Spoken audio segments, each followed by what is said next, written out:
बब्बा राम राम।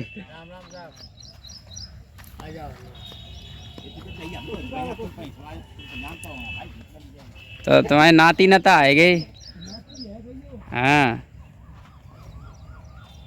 आओ नीरज। तो हम आए हैं एक ऐसी जगह पे जहाँ पर हमारे किसान लोग, हमारे बाबा समान, हमारे चाचा समान यहाँ पर लोग बैठे हुए हैं। इनसे हम जानेंगे खेती के बारे में और कुछ जानकारी हर क्षेत्र के बारे में हम इनसे चर्चा करेंगे। जैसा कि देख सकते हो आप, ये साइकिल है, इसमें खुरपी लगी हुई है। ये एक चाचा अपनी खुरपी को लेकर ये नराई करने जा रहे हैं। और ये रोड है, ये मक्का की फसल है। तो आओ हम जानकारी लेने के लिए चलते हैं। ये ट्रांसफार्मर लगा हुआ है, ये चाचा की समर लगी हुई है और हम दिखाते हैं कि ग्रामीण क्षेत्र का जीवन किस प्रकार का होता है। तो साथियों हम चल रहे हैं और बाबा से मिलेंगे, चाचा से मिलेंगे, दद्दा से मिलेंगे। इनसे हम जानकारी लेंगे हर क्षेत्र के बारे में। जैसा कि आप देख सकते हो ये मूंगफली के पौधे हैं, मूंगफली की ये फसल है और कितनी सुंदर फसल है। आप देख सकते हो इसको। पास लाओ थोड़ा नीरज, दिखाओ इस फसल को, कितनी सुंदर फसल है, पूरी हरियाली भरी हुई है और मूंगफली एक अच्छे स्तर की हम कह सकते हैं। राम राम साहब। तो ये साइकिल खड़ी थी वो इन चाचा की थी और ये बब्बा हैं, ये भी बब्बा हैं, ये समर पे ही रहते हैं। बाबा और कैसे हो? जे हम ऊँचे सुनते भाई ना, सब बढ़िया है। सही हो? हाँ सही को ना, हमें खा के बहू आए तो कहते बहुत बहुत आए थे। कोई दिक्कत नहीं। अच्छा जी बताओ ना मोई का है यार के खेत में? सब हैं जी, मूंगफली है, बाजरा है, मक्का है। मक्का है। हाँ इधर आओ थोड़ा, इधर से इन बाबा को जी बताएं सही के लिए बता दें, लेकिन फुल तो भी वैसे ही बताने लोगों। अच्छा जी बताओ बाबा, हर के खेत में क्या क्या फसलें हैं? मक्का है, मूंगफली है और जी रौसा है, मूंग है। अच्छा रौसा का प्रयोग होता है? वो खाने की उबाल के खाया जाता है। हाँ। अच्छा और मूंग भी है? हाँ, मूंग है। तो आप देख सकते हो मूंग की दाल बनती है। हाँ। और क्या एक चीज़ बताइए? मक्का। तो मक्का जो हर की बरसात वाली मक्का तो बोई जाएगी अब बोई और जे हर की गर्मी वाली मक्का अब कट रही है। हाँ, वो कट रही है, तैयार है। हाँ तो देख सकते हो फसलें किस किस प्रकार की यहाँ पर खड़ी हुई हैं। और रौसा जैसे बताया, हम गांव का जो एनवायरनमेंट होता है, वातावरण होता है, वो पूरा प्रकृति से जुड़ा हुआ होता है और यहाँ की जो जीवन शैली होती है वो भी एक अद्भुत होती है, ज़मीनी स्तर से जुड़ी हुई होती है। यहाँ की जो चीज़ें प्योर नेचुरल हम कह सकते हैं, प्राकृतिक होती हैं। जैसे रौसा इन्होंने कहा है, तो रौसा की फसल देख सकते हैं बाबा, है कि थोड़ी बहुत? थोड़ी दूर चल के जान पड़े तुम्हें। अच्छा वहाँ है। तो मूंगफली ये दिख रही है हमें और मक्का वो सामने वहाँ पर खड़ी हुई है, कुछ जम के खड़ी हुई है। ये अभी वाली है, बरसात वाली? अच्छा वाली तो बड़ी होगी उधर। अच्छा तो नीरज थोड़ा इधर दिखाओ। ये गन्ने का पौधा भी एक लगा रखा है, कितना सुंदर। और गन्ना का पौधा लगा रखा है। ये हौदिया बोलते हैं बाबा, हौदिया है इसमें बच्चे जब नहाते हैं, मैं भी अपने बचपन की बात बताऊं तो हमारे भी पास एक हौदिया हुआ करती थी, एक कुंडी जिसे बोलते हैं, कुंडी भी बोल देते हैं। तो जब पानी भर जाता है फिर इसमें नहाने का जो है आनंद है वो बहुत ही अलग होता है। नीरज थोड़ा पास करके दिखाओ। इधर एक समर है और समर से जब पानी निकलता है इस बड़ी हौदिया में आता है और इसके बाद फिर छोटी में आता है और छोटी के बाद इस तरीके से ये बरा के द्वारा खेतों में चला जाता है। यहाँ का पानी हम दिखा रहे हैं, कितना ठंडा पानी होता है ये। बिल्कुल जब इच्छा होती है, जब समर चला लेते हैं, पानी हम पी के देखते हैं, बिल्कुल बढ़िया है पर चाचा पानी। तो हाँ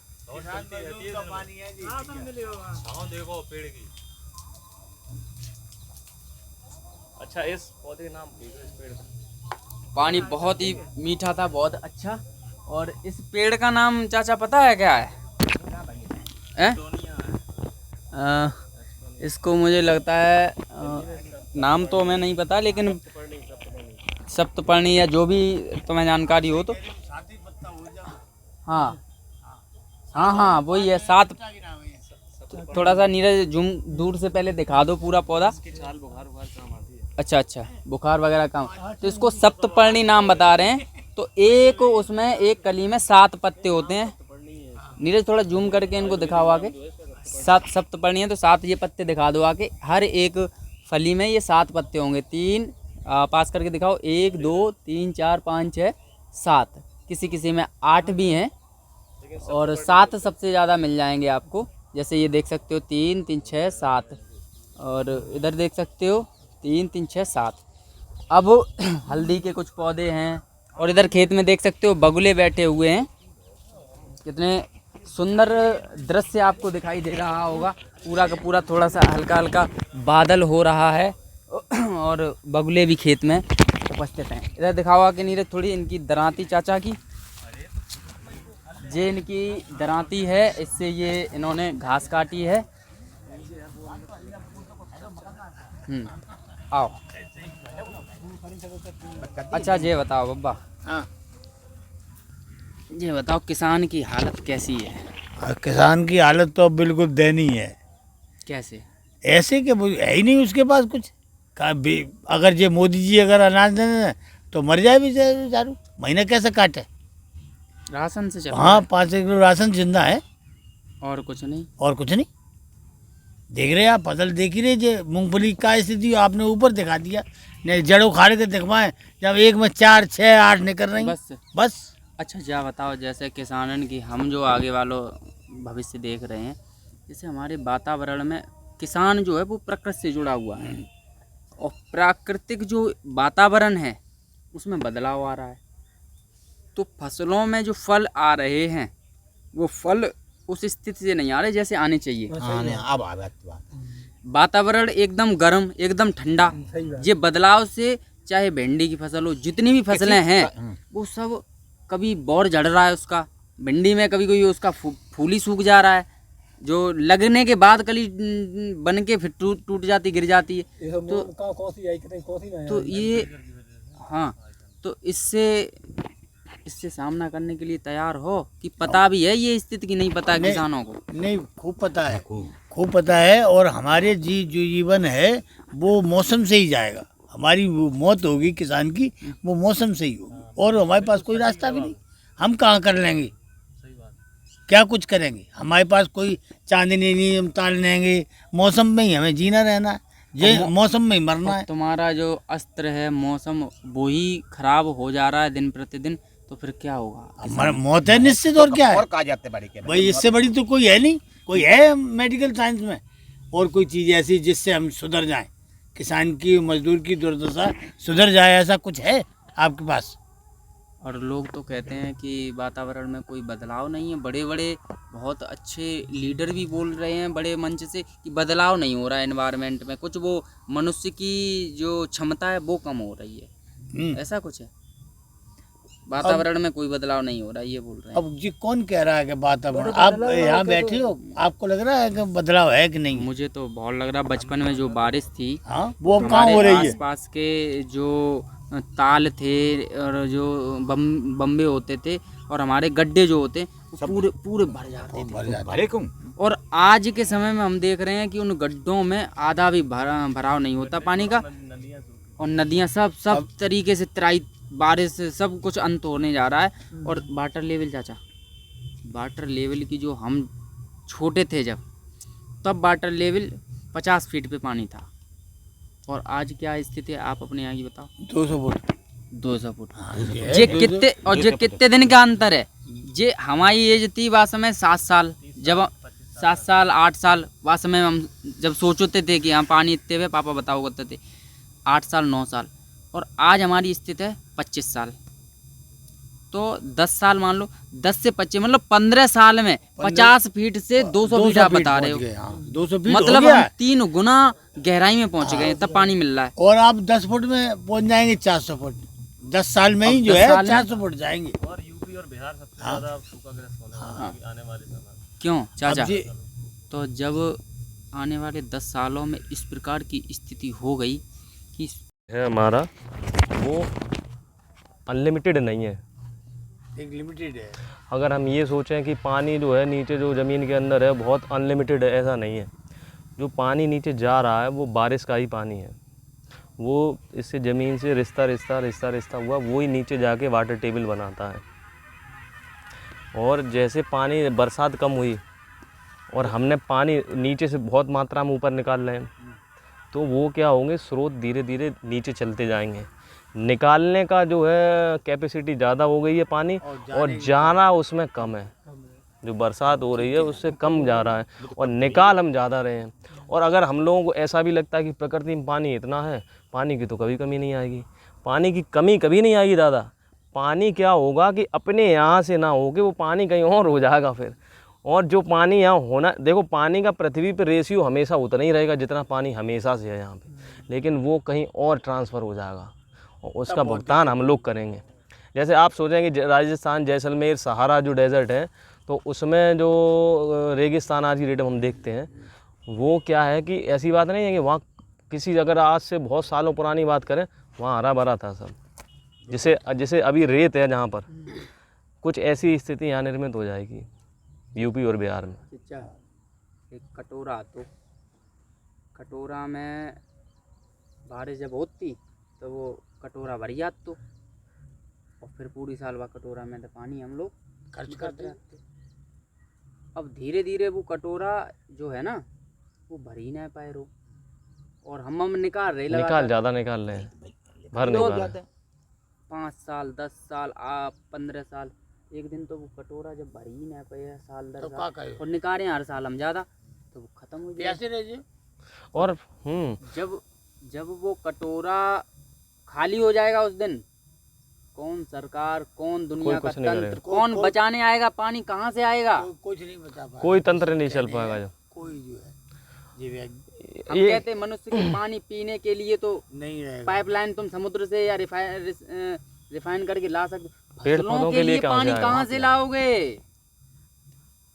जो पेड़ है ऊपर से पानी वाटर लेवल जैसे जैसे नीचे जाएगी, ऊपर की जमीन सब सूख जाएगी। ये तो एक संकट है पानी का, और भी बहुत भारी भारी संकट है पानी का। एक और मैं आपको जैसे बात बताऊं, जितने भी हमारी नदियां थी वो नदियां सारी सूख गई हैं, हम मानते हैं। और उन नदियों से हमेशा जब वो चलती रहती थी, क्योंकि 12 साल चलती थी आज से, अगर पिछली पुरानी बात करें, और नदियों से जो पानी था वो धीरे धीरे नीचे जाके वाटर टेबल उनकी संतुलन बना रहता था। और अपना जो क्षेत्र है, बराबर यमुना इतनी दूरी पे है, बराबर गंगा इतनी दूरी पे है, तो हमारा जो क्षेत्र है, इस क्षेत्र में तो पानी की, आज से अगर पुरानी बात करें 50 साल पहले, पानी बड़ा ऊपर था और बड़ा शुद्ध पानी था यहाँ। दुआबे का पानी था, हाँ, दुआबे का। दुआब क्षेत्र और में हम लोग अब धीरे धीरे क्या है कि हम जिस जगह से आते हैं, जैसे अपने जो ज़िले हैं आसपास के, तो वहाँ तो पानी की समस्या नहीं होनी चाहिए थी, लेकिन हमें भी करनी पड़ रही है, क्योंकि वो नदियाँ भी धीरे धीरे, जो पानी उनमें बहता था उनका भी स्तर गिरता जा रहा है धीरे धीरे। और ये तो बहुत भारी संकट हम लोगों को आने वाला। दूसरा संकट क्या है कि जैसे हम पानी नीचे से बाहर निकाल रहे हैं पीने के लिए, बड़ी बड़ी फैक्ट्रियाँ, बड़ी बड़ी उद्योगपति जो पेस्टिसाइड बनाते हैं, जो केमिकल की फैक्ट्रियाँ हैं, वो नीचे डाल रहे, वो पानी नीचे डाले और बिना ट्रीट करे हुए। इस पर सरकार का कुछ कहना नहीं, कुछ कहना नहीं है। वही वही तो हम कह बता रहे रहे हैं। हैं। ये मुद्दे इतने ज़्यादा हैं, इतना पानी, जब हम कहते हैं ना, देखो अमीर आदमी ने तो आरओ लगा लिया घर पे।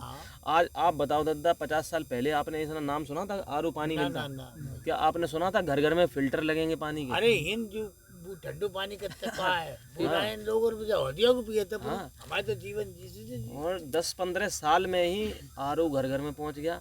अब फिल्टर वाला पानी पी रहा है। जो पढ़ लिख गया उसे पता है कि नीचे जो पानी जो हम ले रहे हैं, अब उसमें वो क्वालिटी नहीं बची है, वो पूरी तरीके से दूषित हो चुका है। जो भी हम पेस्टिसाइड डालते हैं, जो भी यहाँ पे छिड़काव करते हैं दवाइयों का, हम किसान हैं, हम ही कर रहे हैं, हमें जानकारी नहीं है, हम ही उसको पी रहे हैं। क्योंकि जब पानी बरसात में बरसता है पानी, तो उन्हीं केमिकल्स को लेके वो नीचे जाता है। और चाचा जो जमीन में फेंक रहे हैं जिन पे केमिकल। धन है तो वे तो इलाजू करा लिए, वे करा लिया। तुम अबे कह रहे थे ना कि हमारा तो किसान जीवन है, चल लो घुटन ना पहने और बनियानी पहने, ऐसे जीवन चल रहा है चिच्चा। अब जब रुपया ना आए, सब समझ जाए, तो ऐसे तो फिर समस्या बहुत विकट हो जाए, बीमारी फैल जाए, और बीमारी फैल रही है। पहले ही तो इलाज जब रुपया ना तो इलाज कैसे करेगा? किसान मजदूर के सामने क्या है भाई, हम काम करते करते रहेंगे, पैसे तो है नहीं और मर जाएंगे। और हमारा रास्ता क्या है? और पर्यावरण को लेके देखो मैं बताऊं, हम किसी सरकार की ना तो आलोचना करते हैं ना हमें सरकार से लेना है।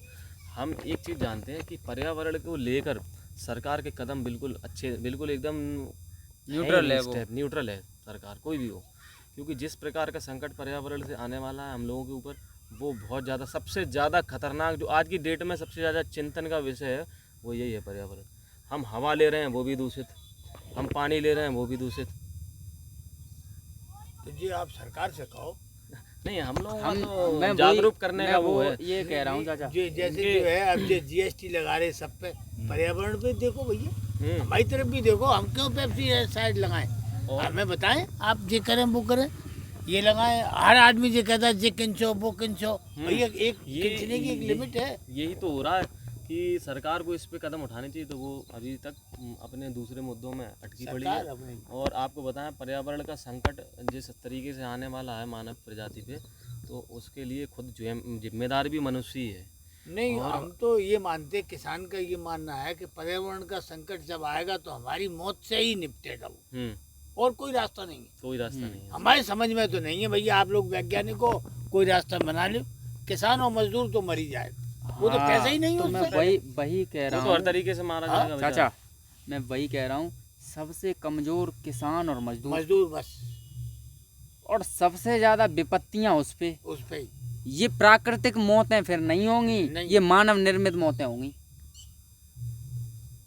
ये प्राकृतिक मौत कैसे कह सकते हो? ये बिगाड़ा जा रहा है हमारा जो सिस्टम है शहरी, वो हमारा ध्यान नहीं दे रहा है। आप भी बैठ जाओ, हम पकड़ लेंगे। हैं? सही है, सही कह रहे आप।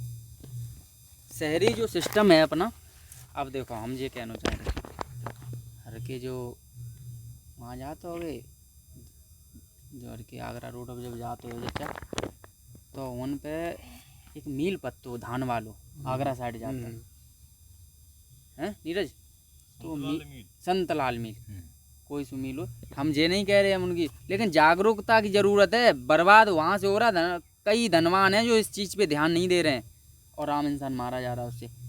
मील से पानी निकलता है हजारों क्यूबिक लीटर, गड्ढे में बढ़ता है, वहाँ साइड में देखा होगा, उसमें मच्छर पैदा होते हैं, गंदगी पैदा होती है। और चाचा वही पानी फिर वही साइड वालों बम्बा है, देखो बम्बा में ढील देते हैं, पूरे बम्बा वो पानी गंदो, और बाई में हमारे गाँव से निकले बम्बा, गाँव के सब बच्चा बाई में नहाते हैं, बीमार हुए हैं जानवर। और चाचा फिर वही फसल में पानी जाता, और मच्छर जो पैदा होते वही आसपास के जितने गांव हैं ओडन वगैरह, इनमें डेंगू फैलो तो बहुत तेज, लोग का तो भगवान ने बीमारी फैलाए दी जा, और बीमारी तो कोई और फैलाए रो, पकड़ ही नहीं पाए रे भाई। तो इसको हम विकास नहीं कहेंगे, इसको हम विनाश कहेंगे। बस सही, हमने प्रकृति को बिल्कुल दरकिनार कर दिया है। तो विकास की जो परिभाषा है वो गलत है, ये विकास की नहीं, ये विनाश की। जब हम प्रकृति के साथ चलेंगे तो विकास है वास्तविक, तालमेल से। अब उनको करना क्या चाहिए था, समाधान भी है हमारे पास। हजारों क्यूबिक लीटर जो पानी निकालते हैं चाचा, एक आज तो रिसाइकलिंग वाला सिस्टम, टेक्नोलॉजी इतनी आगे है, रिसाइकिल हो सकता है, वही पानी फिर से रिसाइकिल करके अपने काम में प्रयोग करो, ऐसे चक्र चलता रहेगा। लेकिन वो ऐसा चक्र नहीं चलाते। तो साथियों, हम अपने वीडियो का यहीं अंत करते हैं। चाचा हम आगे बढ़ेंगे, आशीर्वाद दो हम लोगों को, और प्रकृति के रक्षक बनेंगे बाबा। हाँ, हम अभियान पे निकल चुके हैं चाचा, पूरा जीवन समर्पित है इस प्रकृति के लिए। धनवानों को भी जगाएंगे, गांवों को लेकर चलेंगे, और आने वाले भविष्य में प्रकृति के साथ मनुष्य को जीने का एक मूल मंत्र देंगे।